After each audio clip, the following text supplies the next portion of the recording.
Salut à toi qui me regarde et bienvenue sur la chaîne qui t'aide à te libérer des troubles du comportement alimentaire. Dans quel état d'esprit être lorsque l'on veut guérir des troubles du comportement alimentaire, guérir de la boulimie? Quel état d'esprit avoir, quel mindset avoir quand on se lance enfin, quand on veut lâcher prise pour guérir de la boulimie? Peut-on espérer à continuer de perdre du poids? Peut-on espérer maintenir son poids? Ou alors doit-on vraiment avoir peur puisque inévitablement on va reprendre du poids? Je te parle de tout ça dans cette nouvelle vidéo.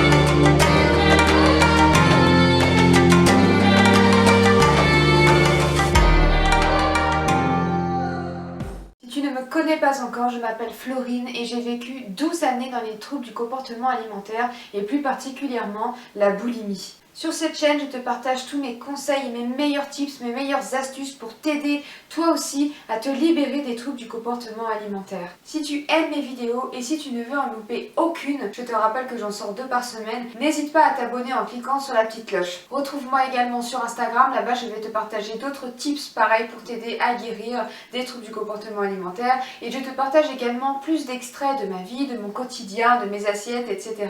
et toutes les astuces que je mets en place pour maintenir mon bonheur au quotidien. Alors aujourd'hui, une fois de plus, je vais te parler un petit peu du mindset, en fait, de l'état d'esprit que j'avais quand j'ai voulu guérir des troubles du comportement alimentaire. Donc, je te rappelle que moi j'ai passé 12 ans de boulimie, 12 ans de TCA, 12 ans dans la restriction, 12 ans à me priver, à vouloir à tout prix perdre du poids, à vouloir modifier mon corps et à le détester, jusqu'au jour où enfin j'ai eu ce déclic, comme on dit, et que je me suis dit que c'était plus possible de vivre ainsi, c'était plus possible de passer encore une année de plus à me faire du mal, à me priver, à vivre dans la frustration, mais également à faire du mal à mon corps, à me faire vomir, etc. etc. Donc j'ai vraiment eu ce déclic de me dire maintenant c'est bon, c'est terminé, on arrête les conneries, on guérit. Comme je t'ai déjà parlé dans mes précédentes vidéos, pour guérir, j'ai compris qu'il fallait que je lâche prise, que j'abandonne toute restriction et donc que je lâche prise et que je me laisse totalement aller à mes envies, que je mange ce que je voulais, quand je voulais, pour que mon corps déjà puisse se rendre compte que voilà, il avait plus à faire des réserves, il n'avait plus à remplir les stocks puisque de toute façon, c'était de la nourriture, tout type de nourriture, je pouvais y avoir accès quand je voulais, à n'importe quel moment de la journée, tous les jours s'il le fallait, il y avait plus de privation, plus de restriction. Mais donc, j'étais bien consciente que forcément en reprenant ce genre d'alimentation, cela risquait d'avoir un impact sur mon poids. Je ne savais pas lequel puisque finalement après 12 ans de TCA, 12 ans à contrôler ce que je mangeais, je ne savais même pas en fait finalement comment mon corps réagissait au naturel, comment il réagissait intuitivement. Puisque finalement les dernières fois où j'avais mangé de façon plus intuitive, j'étais quand même assez jeune, j'étais en pleine période d'adolescence. En fait, ça remontait tellement loin que, voilà, à l'heure d'aujourd'hui, je ne savais pas du tout comment mon corps réagirait si je mangeais tout à fait normalement. Est-ce que j'étais quelqu'un qui allait avoir tendance à être plutôt mince, à être un peu plus en chair, un peu plus enrobée, je n'en avais vraiment aucune idée. Donc du coup, j'avais vraiment peur de, entre guillemets, ce que j'allais trouver comme corps au bout du chemin. Et puis finalement, j'ai fait l'erreur, entre guillemets, de penser de la mauvaise façon, de partir en fait là-dedans, alors avec le mauvais état d'esprit. Et c'est pour ça que je te conseille de rester vraiment jusqu'à la fin de cette vidéo parce que je veux vraiment que tu aies toi ce beau mindset, cette bonne façon de penser avant de te lancer là-dedans. C'est important, donc écoute bien tout ce que j'ai à te dire. Comme je l'ai dit, c'était décidé, j'avais vraiment envie de guérir et mon envie de guérir était quand même vraiment plus importante finalement que ma peur de grossir. Plus importante ne veut pas dire que la peur de grossir n'était plus là du tout. Elle était bien présente. C'est juste que pour une fois, pour la première fois en 12 ans, j'étais prête à la surmonter, j'étais prête à l'affronter, coûte que coûte, peu importe ce qui se passait. Mais ça ne veut pas dire que j'avais quelques espérances. Et mes espérances étaient bien entendu que, d'une, ma période de lâcher prise ne durerait pas longtemps, mais de deux, que je ne reprendrais pas de poids, et de 3, j'espérais même que, comme je le disais, j'ai un corps naturellement mince. Je me disais si mon poids de forme, je t'en ai déjà parlé dans une précédente vidéo, mais je te remettrai le lien en barre d'infos pour t'expliquer exactement ce qu'est le poids de forme. Mais donc j'espérais vraiment que mon poids de forme serait bas. J'avais vraiment peur que finalement, par exemple, mon poids de forme soit plus élevé que le poids que j'avais au moment où je me suis lancée.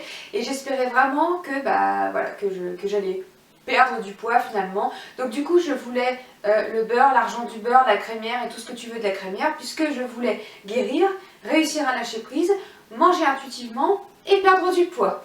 Ça fait quand même beaucoup. Pourquoi je te dis que c'est une erreur? Parce que finalement, je suis partie avec l'envie de guérir, mais toujours aussi l'envie de perdre du poids. Et du coup, c'est ce qui a fait que d'une, j'ai mis du temps à pleinement lâcher prise. Je te mettrai également le lien de cette vidéo où je te parle de mon lâcher prise, comment ça s'est passé. Mais du coup, c'est vrai qu'il a duré une bonne année, même un peu plus d'un an, je crois, si je dis pas de bêtises. Parce que il y avait toujours cette petite voix, ce petit diable là sur mon épaule qui me disait c'est bien, tu lâches prise, oh, attention, pas trop, sinon tu vas perdre du poids. Voilà, qui me chuchotait comme ça à mon oreille. Et du coup, j'ai mis un peu de temps avant de pleinement lâcher prise, de pleinement sauter dans le bain, parce que j'avais toujours finalement ce fond de pensée d'espérer de perdre du poids. Tu ne peux pas penser comme ça quand tu veux guérir, parce que forcément tu vas changer ton alimentation.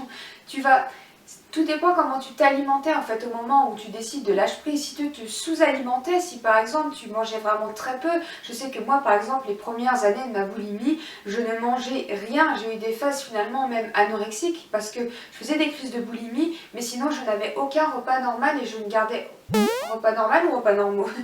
Mais je ne gardais pas les repas qui étaient trop conséquents, je me forçais à manger moins de 600 calories par jour, donc forcément là j'avais perdu beaucoup de poids. Donc si j'avais effectué mon lâcher prise à ce moment-là, j'aurais forcément repris du poids, puisque là j'étais en sous-poids, j'aurais pas pu continuer de maigrir. D'ailleurs c'est un peu ce qui s'est passé, puisque quand j'ai lâché prise, ça tombait finalement juste après mes quelques mois de coaching assez drastique avec une diète vraiment dure, où j'avais donc perdu une dizaine de kilos. J'avais vraiment perdu beaucoup de poids et donc ce poids-là finalement n'était pas mon poids de forme puisqu'aujourd'hui j'ai un poids qui est un peu plus élevé. Mais donc du coup forcément moi j'espérais que j'allais pouvoir garder ce physique-là quand même parce qu'il me plaisait plus ou moins. Mais non. Parce que à ce moment-là, pour avoir ce physique-là, j'étais obligée de, encore une fois, finalement, de me sous-alimenter, de faire énormément de sport, de contrôler tout ce que je mangeais. Donc forcément, là, en lâchant prise, je ne pouvais pas espérer à tout prix avoir les mêmes résultats qu'en me privant. Ensuite, c'est une façon de penser qui peut être assez toxique parce que si tu guéris, c'est pas seulement arrêter de faire des crises, c'est pas seulement arrêter de faire des crises de boulimie, d'hyperphagie ou d'aller te faire vomir ou d'aller compenser, de prendre des laxatifs. Non, c'est pas juste ça guérir, c'est aussi guérir dans la tête parce que c'est une maladie qui est mentale, je te le rappelle, c'est un trouble mental. Donc du coup, il faut guérir ici et il faut te débarrasser de cette peur de grossir pour ensuite pouvoir accepter ton corps et pour ensuite pouvoir t'aimer et ensuite en avoir rien à secouer. Ça ne va pas ensemble. Tu ne peux pas te dire je veux guérir mais je veux perdre du poids. Ou alors je veux guérir mais je veux à tout prix maintenir ce poids là. Ou encore je veux guérir mais je ne veux surtout pas grossir. Ça va pas en fait parce que quand tu vas guérir, le fait de guérir, c'est non seulement guérir tes crises, arrêter tes crises, guérir ton TCA lui-même, mais c'est aussi exterminer cette façon de penser, exterminer cette envie de perdre du poids ou cette peur de grossir. Voilà, le but c'est d'éliminer en fait cette peur. Donc tu ne peux pas garder les deux en tête, il faut vraiment que tu te dises ok, coûte que coûte, je suis prête à prendre du poids s'il le faut. Encore une fois, c'est pas parce que tu vas lâcher prise que tu vas prendre du poids. Tu peux très bien faire des crises de boulimie et ne pas forcément les vomir à chaque fois. Encore une fois, moi j'ai eu une période où du coup j'avais moins de vomissements. Je compensais par le sport, mais comme j'avais moins de vomissements, c'est vrai que j'avais quand même repris du poids finalement. Et donc, pareil, si le lâcher prise, j'avais décidé de le faire à ce moment-là, là par contre, j'aurais perdu du poids parce que mon poids de forme, mon poids de guérison, mon poids de forme, voilà, il est inférieur en fait à ça. Donc là, oui, j'aurais perdu du poids. Mais il faut vraiment que tu te sortes de la tête que le poids, en fait, on s'en fiche. Il faut, si tu pars pour guérir, si tu pars en guerre, comme je l'ai déjà dit dans une vidéo, contre ton TCA, il faut que tu lâches cette obsession du corps, il faut que tu t'en fiches du corps que tu vas avoir. De toute façon, fais-lui confiance. Une fois que tu seras guéri, je te l'ai déjà dit, généralement, tu apprends ensuite à manger de façon intuitive. Une fois que tu as guéri d'un trouble du comportement alimentaire, le but n'est pas de te remettre dans une autre diète ou un autre truc pour un rééquilibrage alimentaire, par exemple, comme on entend aussi beaucoup parler en ce moment, qui pour moi sont des régimes cachés, qui passent mieux, c'est plus facile à faire avaler, puisque maintenant le mot régime, je pense que tout le monde a compris que ça ne servait à rien et que c'était un petit peu diabolisé.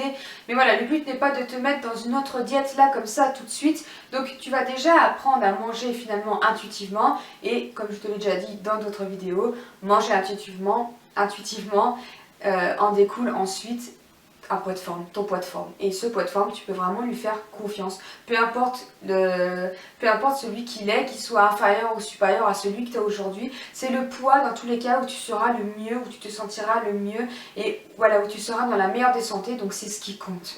Guérir d'un trouble du comportement alimentaire, je le sais, je ne peux que le savoir puisque je l'ai vécu, c'est vraiment difficile. Et je dirais même que ce qui est le plus difficile finalement dans la guérison, dans la maladie, dans le TCA, c'est pas la maladie en elle-même, qui est déjà quand même difficile à vivre, mais c'est pas ça, c'est vraiment la guérison. Parce que tu dois affronter cette fichue peur, j'allais dire un mot qui était vraiment moche, mais voilà, cette peur de grossir et qui est vraiment puissante. C'est comme n'importe quelle peur en fait. Prends n'importe quelle peur, quand il faut l'affronter, c'est toujours très compliqué. Imagine que tu as peur des araignées. Tu vois une araignée qui passe chez toi, j'en sais rien, en courant, tu cries, t'as peur, ok, c'est pas facile comme moment. Mais par contre, si là on te dit que maintenant, tu dois aller prendre cette araignée dans ta main et tu dois la laisser monter sur toi, tu dois même juste la prendre dans tes mains, c'est pas plus difficile finalement encore. Donc si, c'est toujours plus difficile d'affronter sa peur que d'être dedans, que de nager dedans, on va dire en général. Donc du coup, c'est vraiment l'étape qui est le plus difficile et c'est là qu'il faut vraiment s'accrocher et surtout pas revenir en arrière. Tu vois, ton cerveau, lui, cherche toujours à éviter ce qui est compliqué et à te ramener dans une situation que tu connais ou qui est plus confortable. Donc là, c'est malheureux, mais dans une situation comme celle-ci, dans ta situation de TCA, et ben finalement, quand il va voir ce que ça procure en toi, ce sentiment de peur qui est désagréable et qui est compliqué à vivre, il va préférer te dire « Non mais attends, t'es sûr que tu veux pas plutôt que finalement on laisse tomber, qu'on abandonne parce que ok, c'était pas facile, mais c'était quand même beaucoup plus simple. » Et ben là, il faut que tu lui dises non. Tu vois, ta petite voix, quand elle va te dire ça, il faut surtout pas que tu te laisses aller. Il faut que tu continues de garder en tête que non. Ok, tu as peur de prendre du poids, ça c'est normal, je pense que toute personne qui guérit des TCA, c'est sa peur la plus grosse en fait finalement de prendre du poids. Donc l'affronter ça va vraiment être compliqué, il faut que tu sois courageux et encore une fois, je te le répète tout le temps dans mes vidéos sur le lâcher prise, c'est une période qui ne durera pas éternellement. Elle peut être bien plus rapide que la mienne. Voilà, je te l'ai dit maintenant, moi j'ai mis du temps parce que j'ai eu ces peurs et c'est pour ça que je te partage tous ces conseils aujourd'hui, pour que toi tu gagnes du temps et que tu passes le moins de temps possible dans cette période qui est pas facile à vivre. Garde bien ce mindset de guerrière, ce mindset de que tu vas y arriver, tu vas l'écrabouiller, tu vas la défoncer, cette fichue maladie, ce fichu TCA, cette fichue boulimie, ce que tu veux, et reste plus forte que ça, garde en tête que c'est provisoire et que tu vas y arriver et qu'au bout du chemin t'attends le bonheur. Et enfin, un dernier point que je voulais évoquer parce que c'est encore une fois quelque chose que j'ai ressenti moi quand au moment où je me suis lancée dans mon lâcher prise et quand j'étais dans mon lâcher prise, ce que je ressentais, voilà. Je voulais te le partager encore une fois parce que si jamais tu es dans cette période de guérison ou alors que tu as peur de te lancer à cause de ce point dont je devais te parler, j'ai envie de te rassurer là-dessus. Remanger de façon normale ne fera pas de toi quelqu'un qui ne fait pas preuve de rigueur, de sérieux, ne changera pas l'estime de toi et ne changera pas non plus ta valeur. Je m'explique. Quand je me suis dit que j'allais arrêter de me contrôler, j'étais tellement habituée à avoir cette étiquette pour moi, pour ma famille et pour tout mon entourage, mes amis, mes proches, d'être la personne qui, waouh, c'est bien, elle arrive à contrôler ce qu'elle mange et tout, c'est dingue. Enfin, d'être la personne qui contrôlait tout, qui avait beaucoup de rigueur, qui savait être stricte avec elle-même, qui savait être motivée. Du coup, je me suis dit, mais Mais qu'est-ce que je vais devenir si je n'ai plus ça? Je redeviens comme tout le monde et j'avais extrêmement peur de ça. Non pas que ça soit rabaissant envers les autres, parce que par contre je me suis jamais dit que toutes les personnes qui ne faisaient pas forcément attention à ce qu'elles mangeaient ou qui n'avaient pas la même façon de s'alimenter et de vivre que moi, qui ne comptait pas les calories, je me suis jamais dit que c'était des personnes qui étaient nulles ou sans valeur ou quoi que ce soit, pas du tout. Par contre, pour moi, j'avais l'impression que c'était ce qu'on avait pensé. Je m'étais dit, mais on va se dire que je suis faible, que je suis quelqu'un de lambda, on va plus me regarder finalement, on va plus non plus m'admirer quelque part pour cette rigueur, pour tout ça. On va plus me féliciter, on va me complimenter sur quoi? En fait, j'avais l'impression que je n'allais plus rien être, tout simplement, et que j'allais devenir quelqu'un qu'on ne verrait plus que j'allais devenir normale et qu'on ne me verrait plus, alors que c'était totalement faux. Et finalement, aujourd'hui, je me rends compte qu'on m'admire encore plus pour ma force d'avoir guéri de tout ça que pour ce que je faisais à ce moment-là. Donc tu vois, finalement, c'est encore plus beau, même si bien sûr, j'ai pas du tout guéri dans ce but-là ou quoi que ce soit, mais tu vois, finalement, j'avais extrêmement peur de ça, qu'on ne me voit plus ou que...